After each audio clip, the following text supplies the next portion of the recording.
I've been helping run a family history forum for almost 9 years.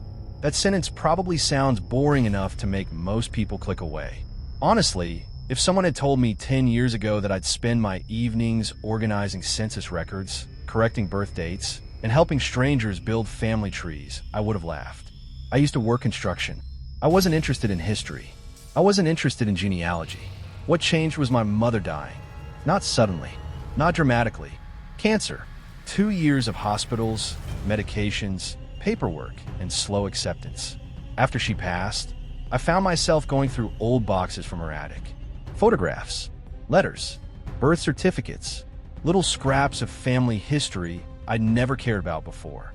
I started tracing relatives, then helping other people trace theirs, then volunteering on a small genealogy website. The community was tiny compared to the major ancestry platforms.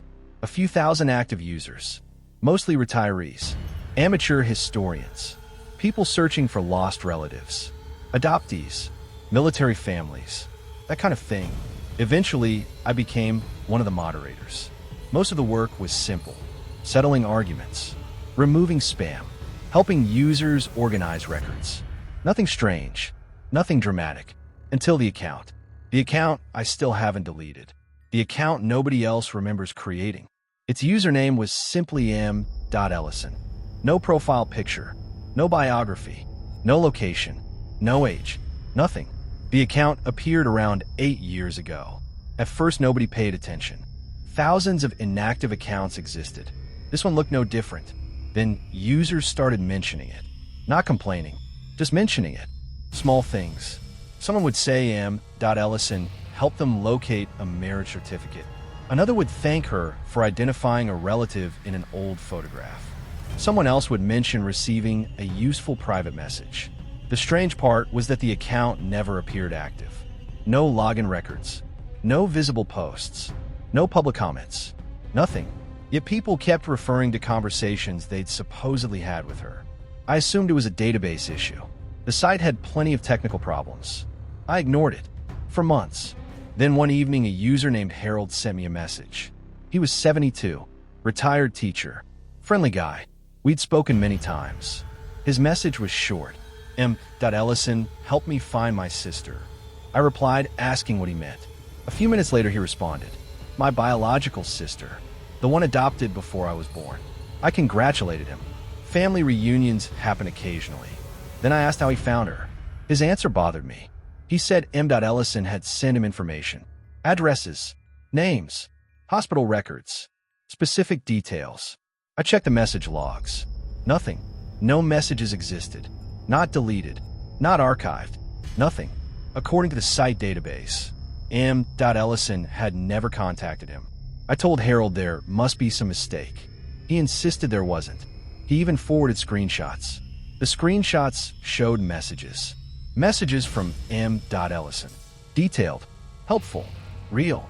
But when I checked our servers, those conversations didn't exist. The screenshots looked genuine. No obvious editing, no manipulation, just messages that shouldn't have existed.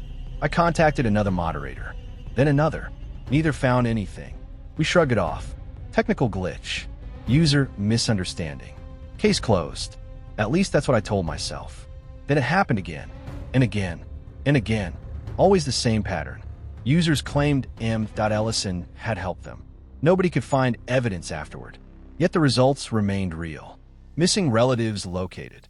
Family connections established. Historical mysteries solved. Actual verifiable outcomes. Over time, I developed a habit.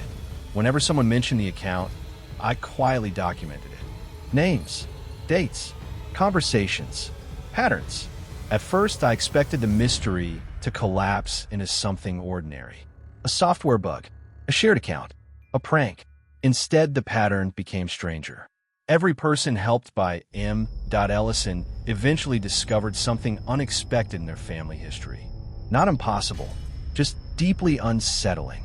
A grandfather who appeared in photographs years before moving to that town. A woman listed in 2 census locations simultaneously. Entire branches of family trees that seemed to overlap where they shouldn't. Nothing dramatic enough to make headlines. Just enough to create doubt. Enough to make people keep digging. and digging and digging. Most became obsessed. Not immediately. Gradually, they spent more time researching, more money ordering records, more hours chasing inconsistencies. Some marriages fell apart. Some careers suffered. People disappeared from the forum for months at a time, then returned consumed by theories. I started noticing something else. The users who interacted with m.ellison became strangely connected. Not related. Connected. They began appearing in one another's family trees. Impossible connections. Tiny intersections. Repeated names. Shared locations. Overlapping histories. It was subtle, but after years of moderation, I knew family records. The odds bothered me. Eventually, I decided to investigate properly. Not because I believed anything supernatural, because I thought someone was manipulating data. Maybe a talented researcher creating false links. Maybe a hacker. Maybe worse. I began with the account creation logs. That should have been easy. Every account has an origin. IP address. Timestamp. Registration data. Something. M.Ellison had none. Not missing. Absent. As if the account had always existed. I spent weeks checking backups. Archived databases. Server migrations. Old administrator records. Nothing. The account appeared everywhere and nowhere simultaneously. It existed in every version of the site.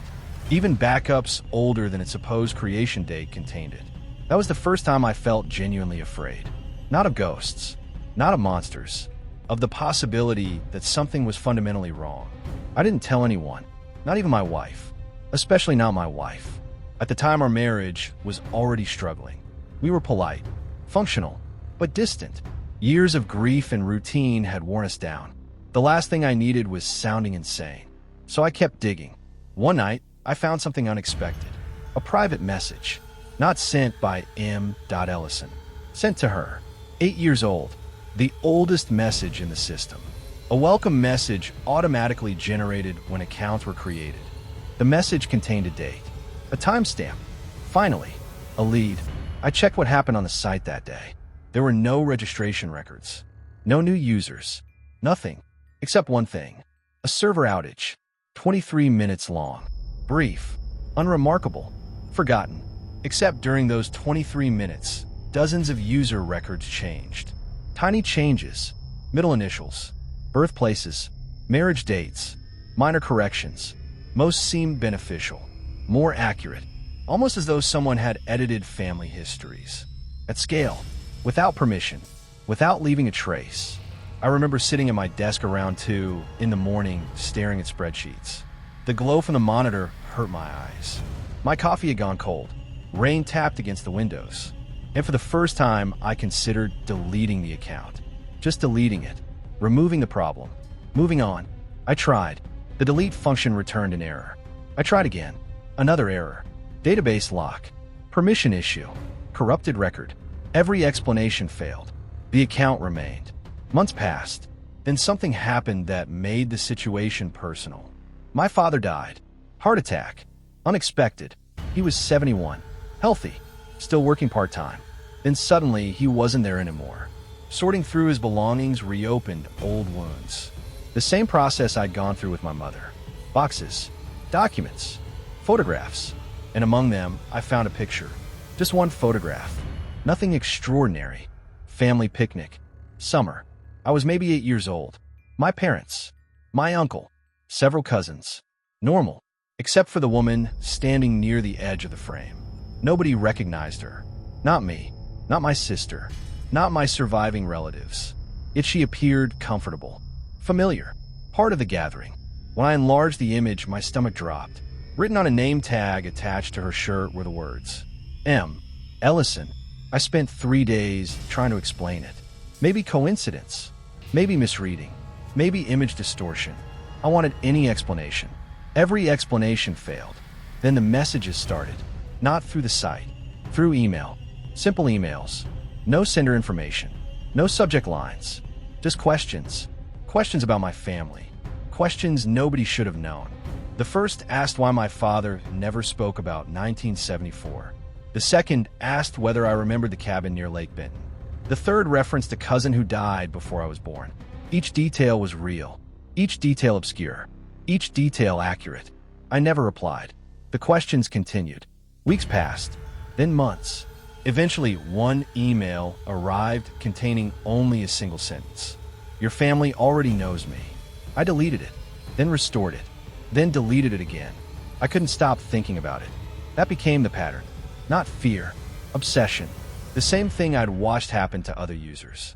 I understood that now. The account didn't force people to investigate. It invited them. And once they accepted the invitation, they couldn't stop. I became quieter, distracted. My wife noticed. We argued more often. About nothing. About everything. One evening she asked whether I still wanted to be married. I couldn't answer immediately. Not because I didn't love her. Because I'd spent the previous 4 hours comparing century-old birth certificates. That's how deep I'd fallen. I hated myself for it. Yet I couldn't stop. The breakthrough came from an old newspaper archive. A local article from 1962. Community picnic. Dozens of people photographed. One face stood out. Same woman. Same appearance. No aging. No difference. M. Ellison. I found another image from 1948. Then 1931. Then 1912. Always present. Always peripheral. Never identified. Never discussed. Always there. Watching. Participating. Belonging. The deeper I searched, the more impossible it became. People who encountered her left traces behind. Not supernatural traces. Genealogical traces. Records. Documents. Connections. As though history reorganized itself around them. I eventually contacted several former users. Most refused to speak. A few agreed. Every conversation ended the same way. They believed M. Ellison was family. Not biologically. Something else. Something older. Something woven through generations. One man described her as the relative everyone inherits eventually. I laughed when he said it. Not because it was funny, because it sounded ridiculous. A month later, I stopped laughing. My wife found one of the photographs. The picnic photo. She stared at it for a long time, then asked why I hadn't told her. I asked what she meant. She pointed to the woman. Mara. I felt cold immediately.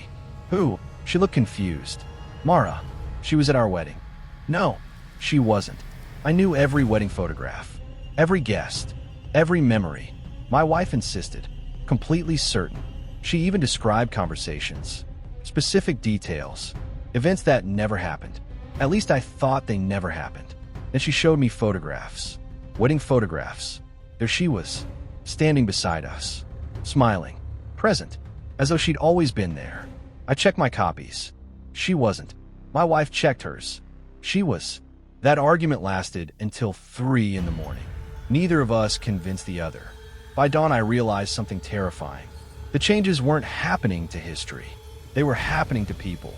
People were accepting her, making room for her, reconstructing reality around her presence. Not because they were manipulated, because they genuinely believed she belonged. Eventually, I received one final message. Not an email, a private message through the genealogy site.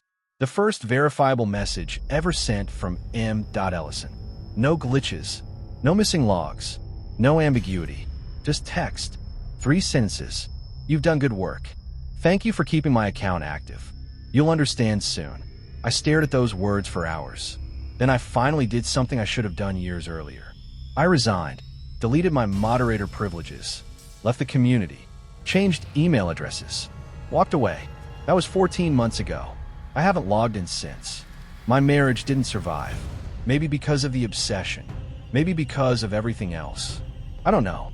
What I do know is that strange things continue happening. Small things.